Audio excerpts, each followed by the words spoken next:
What if the person sworn to uphold the law became the one hiding the darkest secret of all? A respected correctional officer, a forbidden affair behind bars, and a murder so brutal it shook the entire prison system. This wasn't just a crime, it was a desperate attempt to erase a truth that could destroy everything. And in the end, the cover-up was even more shocking than the crime itself. This is not just another prison scandal. It's a story of power, fear, and deception, where a man who controlled inmates' fates couldn't even control his own. A secret so dangerous, he was willing to kill to keep it hidden.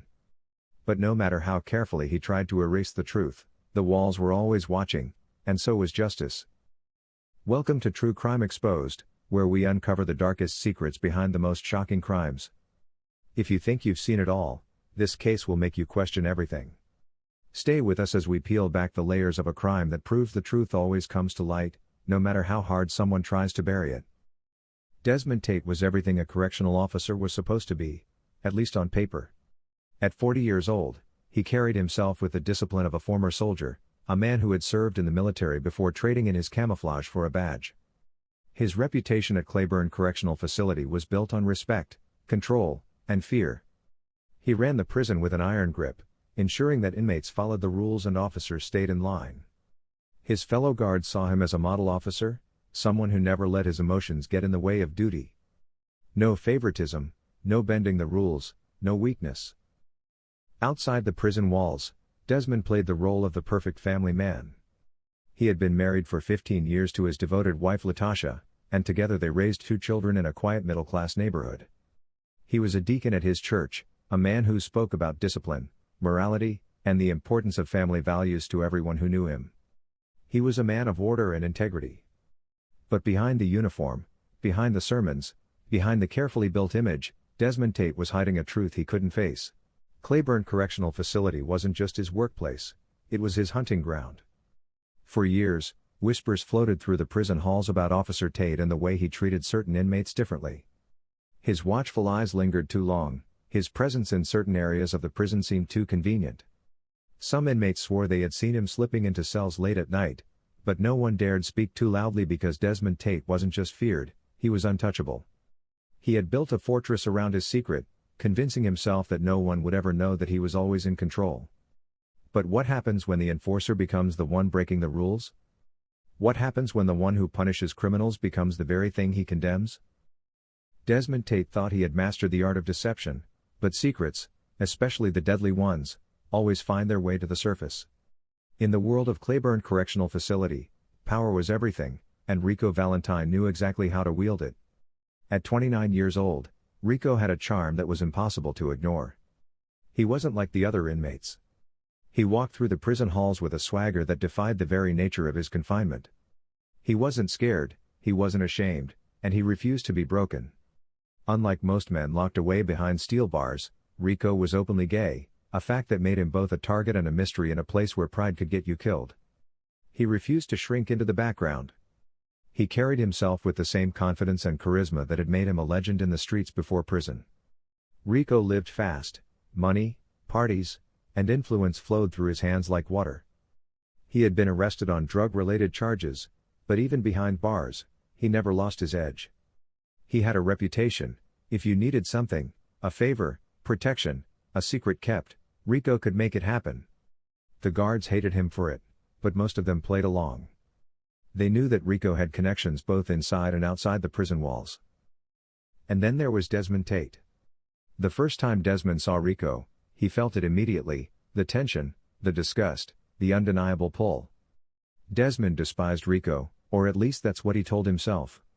To Desmond, Rico was everything he stood against: loud, shameless, unapologetically himself. Desmond believed in control, in order, in discipline, and yet with Rico, there was none of that. At first, Desmond made it his personal mission to break him. He pushed him harder than any other inmate: extra cell searches, random shakedowns, unprovoked hostility. Rico took it all with a smirk, as if he already knew what Desmond was trying to hide. Then something changed. The tension shifted, the disgust turned into curiosity, and the hatred felt more like obsession. Desmond found himself watching Rico too closely, following his every move, lingering in places where he knew he could catch a glimpse of him. And Rico noticed. One night, everything changed. It started with a moment too long, a routine patrol turned into a whispered conversation, a challenge, a dare. Then came the secret meetings, the stolen moments in the shadows. Desmond tried to tell himself it was nothing, a slip, a mistake, a lapse in judgment. But it wasn't.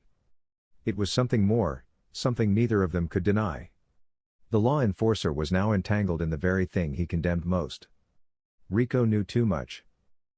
Desmond Tate had spent his entire life preaching discipline, power, and self-control, but in that prison, behind those walls, in the dark corners where no cameras could see, he had become everything he once feared. And the deeper he fell into Rico's world, the harder it became to keep his secret buried. It began as nothing more than routine, a search, a pat-down, a moment that should have meant nothing. But for Desmond Tate, that moment was the beginning of his downfall. The first time he felt Rico's body under his hands, he told himself it was just another job, another inmate, another duty. But something shifted, something he wasn't ready to face. He should have looked away faster. He should have forgotten the way Rico smirked at him like he knew a secret Desmond refused to admit. But he couldn't. Every interaction after that felt different. The next time Desmond searched Rico's cell, his hands lingered just a second too long. It was barely noticeable, just a flicker of hesitation, but Rico caught it, and that's when the game began. Rico had a way of getting under people's skin, but with Desmond, it was different. He saw through him. "You got a problem with me, Officer Tate?" Rico had asked one day, arms crossed, eyes locked onto Desmond like a challenge. Desmond had clenched his jaw, forcing himself to stay composed. "No, just doing my job." Rico chuckled that knowing, dangerous chuckle. "Nah, you got a problem with yourself." That was the first time Desmond felt the real weight of fear, not fear of Rico, not fear of what he might say, but fear of how right he was. He tightened control after that, trying to avoid Rico, but prison was a small world, and fate had other plans. One night, during a routine lockdown, everything changed. Desmond was making his rounds when he heard muffled voices coming from Rico's cell, a conversation that should have been silent after lights out. Frustrated, he stormed in. "Lights out means lights out, Valentine." Rico was lying on his cot, one arm behind his head, that same infuriating smirk on his lips. "Relax, officer. Just talking to myself." Desmond stepped closer, too close. And that's when it happened. Rico reached up, not touching him, not breaking the rules, just hovering so close Desmond could feel the heat of his skin. A test, a taunt, a moment that felt like it lasted forever. Desmond should have stepped back. He didn't. Instead, he stood there, breathing heavy, his heart pounding against his ribs like a war drum. "I don't scare easy," Rico whispered. "You? I think you're terrified." Desmond snapped, grabbed Rico by the collar, yanked him up, anger, frustration, confusion, all boiling over. Rico didn't flinch. He didn't resist. He just stared. And then he smiled. That moment, Desmond knew he was lost. What followed wasn't immediate. It was slow, calculated, forbidden. At first, it was late-night cell checks that lasted longer than necessary, glances that held too much weight, then whispers in the empty corridors, a brush of hands in passing, a stolen moment in the dark. Desmond fought it, told himself it was nothing, but Rico knew better. He pushed the limits, teased, dared Desmond to take the next step. And eventually, he did. It was supposed to be a routine check, a moment that should have come and gone like every other night, but this night was different.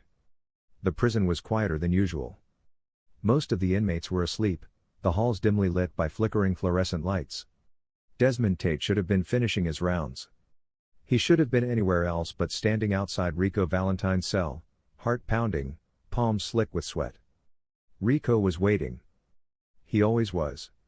Seated on his cot, arms draped lazily over his knees, he didn't say a word when Desmond entered. He didn't have to. The silence between them stretched thick with unspoken tension. Desmond took a step closer. His boots scuffed against the concrete, the only sound in the small space. He told himself he was in control, that this was just another interaction, another inmate. But Rico's eyes, they burned into him, sharp, knowing. "You ever get tired of pretending?" Rico's voice was low, taunting, daring. Desmond's jaw clenched. He wanted to walk away. He should have. But he didn't. He reached for Rico, grabbing the front of his jumpsuit, yanking him up with too much force, too much emotion.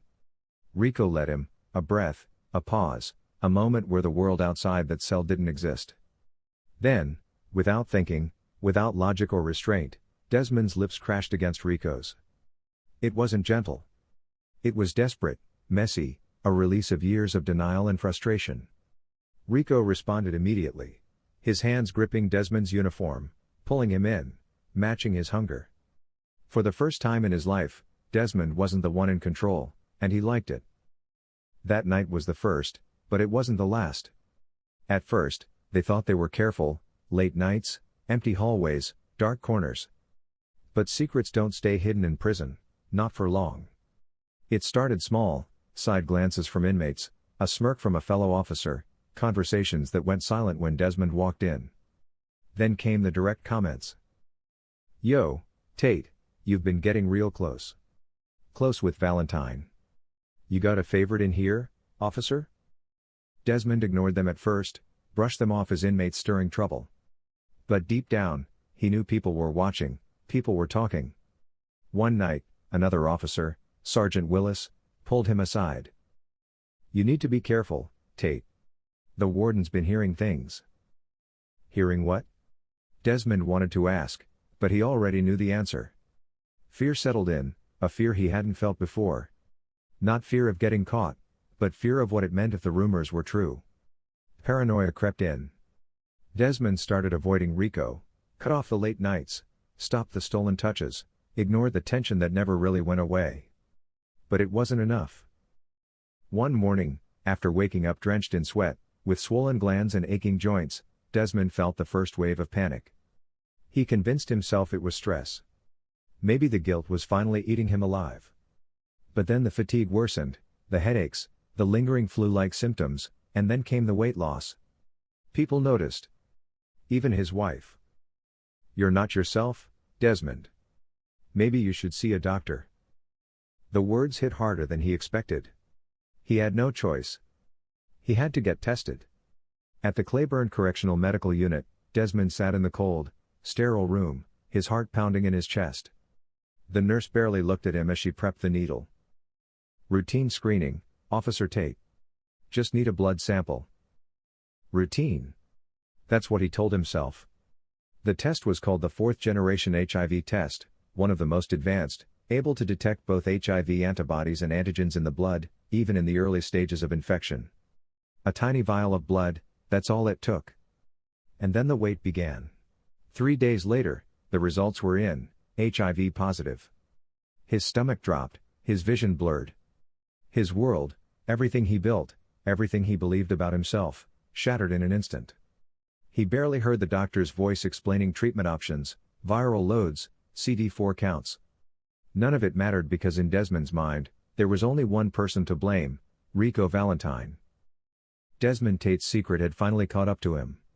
The moment he realized he was infected, the weight of his own actions came crashing down on him. The shame, the guilt, the fear, everything he had tried to bury for so long now had a name, HIV. The virus was no longer just a diagnosis, it was a ticking time bomb. And Desmond knew exactly who to blame. It was Rico Valentine who had turned Desmond's life into a living nightmare. Desmond had been so sure that his secret would remain buried, that his affair with Rico, his forbidden attraction, would stay hidden in the shadows. But now, the reality was impossible to escape. And as he sat in his car that night, the anger bubbling inside of him, a dark thought took root: he has to die. Rico had done this to him. It was because of him that his whole world was about to unravel. Desmond couldn't face the shame of his family, his co-workers, the church, and most importantly, he couldn't face himself. The infection. Rico was the only one who could have given it to him, and Desmond knew that if the truth came out, it would destroy everything he had built. The plan was simple, and like everything else in Desmond's life, it had to be clean.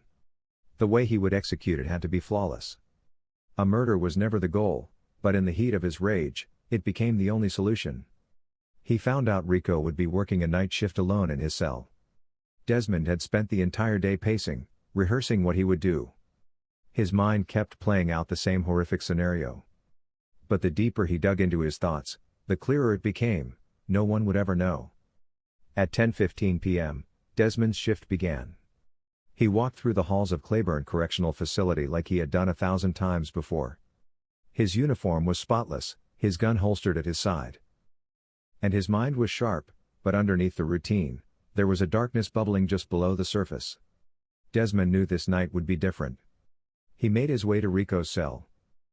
The lights had dimmed, and the prison was quiet except for the sounds of muffled voices from distant cells. Rico was sitting on his cot, staring at the wall as if he already knew what was coming. Desmond didn't hesitate. He approached the bars, watching as Rico looked up and flashed that familiar smirk.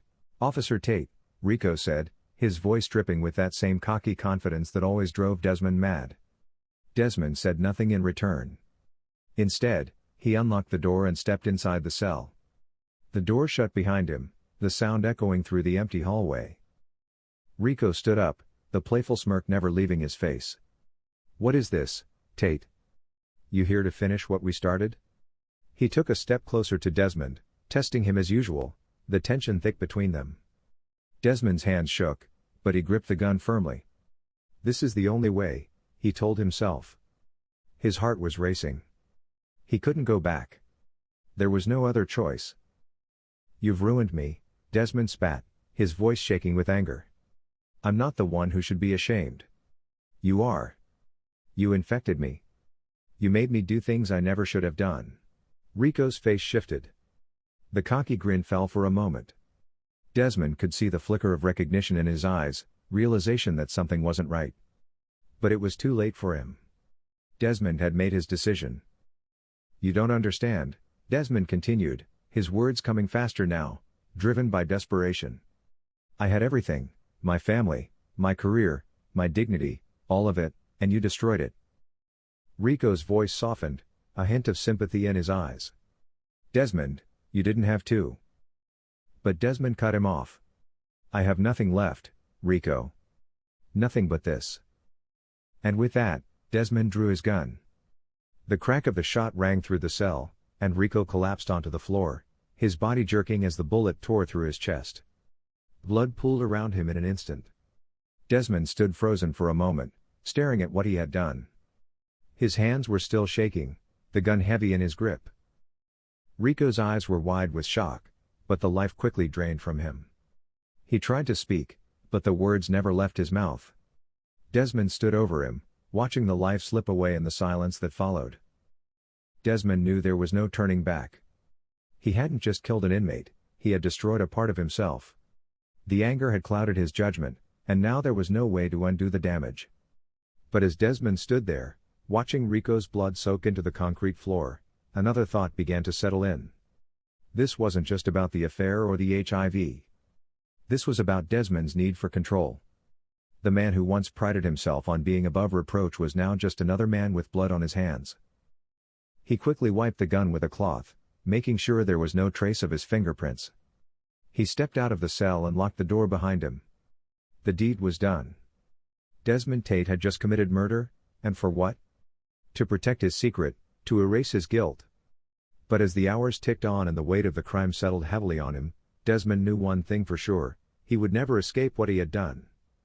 No matter how carefully he tried to cover it up, the truth had a way of coming to light. And now the truth about Desmond Tate, the perfect correctional officer, the devoted family man, was more dangerous than ever. Desmond Tate's version of events seemed airtight at first.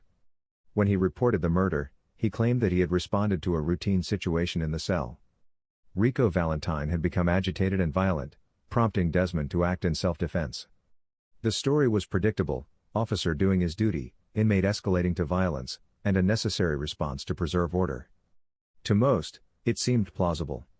Desmond had been a model correctional officer for over a decade. He was known for his stoic demeanor, a man of authority who would never make an impulsive decision. His account checked out, and the prison's initial internal review cleared him. There were no signs of foul play in the security logs, no immediate red flags in his actions. But deep down, something didn't sit right. The inmates were the first to whisper. They had seen the tension between Desmond and Rico long before the night of the murder. It wasn't just the usual prison animosity, no, this was personal. They saw the glances, the exchanged words, the anger that always bubbled under the surface when Desmond and Rico shared the same space. The rumors were nothing new in a prison, there was always talk. But this time, the whispers were louder, more insistent. One inmate, Charles Chucky Martin, a seasoned criminal with a knack for staying in the loop, spoke up. Chucky had been in the cell block that night, and while the guards were busy with their usual routines, he'd caught a glimpse of Desmond's confrontation with Rico. Chucky's story was more direct. He told detectives that he had heard raised voices from the adjacent cells before the shot rang out. The tone of the argument wasn't defensive. It wasn't about an inmate attacking an officer. Chucky said Desmond had been talking to Rico, practically pleading with him. Chucky overheard a few words, "You don't get to ruin me, Rico, and you've taken everything from me." It was enough to raise eyebrows. Then came the security footage, or rather, the lack of it. Desmond had claimed that the situation unfolded quickly and that he had reacted instinctively. Yet, the security cameras in the hallway directly outside Rico's cell had gone dark for several minutes. This wasn't a simple glitch, it was clear intentional tampering. The footage was absent for the exact window of time when the shooting took place. Desmond had made sure the evidence didn't exist, but the prison's oversight team had started to connect the dots, and the missing footage was the first major crack in Desmond's facade. Detective Janelle Harper, a sharp, no-nonsense investigator from Internal Affairs, was called in to review the case. She wasn't easily swayed by the official narrative, and she had heard the rumors circulating within the prison. Harper had a reputation for exposing corruption. Her instinct told her that something was off about Desmond's story. She was determined to find the truth, no matter how far down the rabbit hole she had to go. Harper immediately noted the inconsistencies. Desmond had been too composed in his initial statement, too quick to cover every angle. His reaction didn't align with someone who had just witnessed an inmate's violent outburst. Desmond's history with Rico Valentine also didn't match the typical relationship between an officer and an inmate. It was far too personal, too charged. As she dug deeper into Desmond's life, Harper uncovered more layers of deception. She discovered a troubling pattern of behavior. Desmond had been spending an unusually high amount of time with Rico in the months leading up to the murder. The two men had shared moments that bordered on inappropriate, far too much familiarity for a correctional officer and a prisoner. There were reports of private conversations in hidden corners of the facility, long stares exchanged in the break room, and private messages passed between them under the radar. Then came the bombshell. A few weeks before his death, Rico Valentine had undergone a routine medical test. His HIV status had been checked, and the results had come back negative. This was the final piece of the puzzle. Desmond's rage over being infected was misplaced. Rico hadn't given him the virus. Desmond had either been infected by someone else or had been lying to himself about the timeline. The fact that Rico was clean contradicted Desmond's entire motivation for murder. Desmond hadn't killed Rico to cover up his own exposure. He had killed him to silence the threat of being exposed. Harper's investigation uncovered that Desmond had been battling his own demons long before that night. His affair with Rico had been more than just a sexual entanglement. It had been a reckless attempt to fill a void in his life. Desmond, the proud officer, the upstanding man, had let his desires spiral out of control. And when Rico threatened to reveal their secret, Desmond decided that he couldn't let that happen. But the truth was beginning to surface. Desmond hadn't just killed an inmate, he had killed an innocent man who had never intended to harm him. Rico had been nothing more than a scapegoat for Desmond's own shame and guilt. Desmond's story had already begun to unravel, and as Harper dug deeper, it became clear that the consequences of his actions would be far greater than anyone could have predicted. The evidence was stacking up against him, his lies, his manipulation, and the truth about what really happened that night were all coming to light. The investigation was far from over, but Desmond Tate's days of hiding in the shadows were numbered. The truth was falling apart piece by piece, and it wouldn't be long before Desmond was forced to face the consequences of his deadly choices. Desmond Tate's arrest sent shockwaves through the media. The once revered correctional officer, the man who had walked through prison halls with the air of authority, now found himself shackled and paraded in front of the cameras, his world crumbling around him. News outlets pounced on the story, splashing his face across newspapers and flashing his name in bold letters across television screens. The public couldn't get enough of the scandal, the powerful prison officer brought down by the very system he once upheld. At home, Desmond's life unraveled even further. His wife, Latasha, who had stayed by his side through the earlier tensions, could no longer tolerate the weight of the lies, the deception, and the truth about his affair with Rico Valentine. She packed her bags and walked out of their home, her heart shattered by the man she thought she knew. Desmond had always been distant, but now he was a stranger, a man whose secrets were too dark to overlook. His children, once proud of their father's career and accomplishments, turned their backs on him. They couldn't fathom how the man who had raised them, who had set an example of discipline and respect, had devolved into someone capable of murder. Desmond's oldest son, Marcus, gave a tearful interview on local television, expressing his disgust and disbelief. "I never thought my dad could do something like this," he said. "He was supposed to protect people, not hurt them." And then there were his colleagues, the men and women he had worked alongside for years, the very same people who had praised him, respected him. Now, they couldn't bear to look at him. Desmond had always been the golden child of the department, the model officer. But now, his colleagues turned their backs on him, refusing to even acknowledge his presence in court. The respect he had once commanded in the prison was now completely gone. He was a pariah, not just to the inmates, but to the very system he had once served. The trial began with a heavy atmosphere, an unspoken tension in the courtroom that hung over every proceeding. Desmond's defense team, still clinging to the idea that Rico had been violent and deserving of his fate, tried to paint Desmond as a man pushed to his breaking point. They argued that the officer had acted in self-defense, that the prisoner had instigated the confrontation. But the evidence didn't support their claims. Detective Janelle Harper's testimony was crucial. She recounted her investigation in vivid detail, painting a picture of a calculated man who had used his power to manipulate the truth. The missing security footage, the questionable relationship between Desmond and Rico, the bombshell revelation of Rico's clean HIV status, each detail chipped away at Desmond's defense. Harper's words cut through the courtroom, leaving little doubt about the officer's guilt. The prosecution was unrelenting. They brought forth the key witnesses, those who had heard Desmond's words in the prison halls, those who had seen him in heated arguments with Rico. Chucky's testimony was damning, detailing the tense confrontations between the two men, describing how Desmond had threatened Rico in private. The defense had no answer for the testimony and no counter for the mounting evidence, the emotional weight of the case, the betrayal of trust, the murder of an innocent man. These things were too much to ignore. When the jury deliberated, it took less than a day to reach a verdict. The evidence was clear, the motive was understood, and the truth had become undeniable. The jury returned with their decision: first-degree murder. Desmond Tate had killed Rico Valentine in cold blood, and there was no question that he would face the consequences.